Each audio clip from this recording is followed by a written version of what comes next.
துன்பப்புடத்திலிட்டு தூயவை நாக்கி வைத்தார்.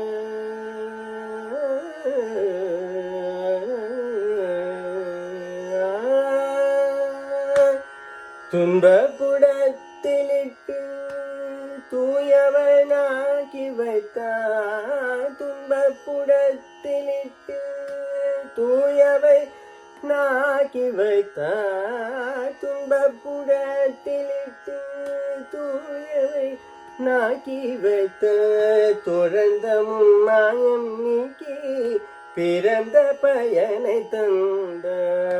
துன்பப்புடத்திலிட்டு தூயவை நாக்கி வைத்த தொடர்ந்த முன்மாயம் நீக்கி பிறந்த பயனம் தந்த.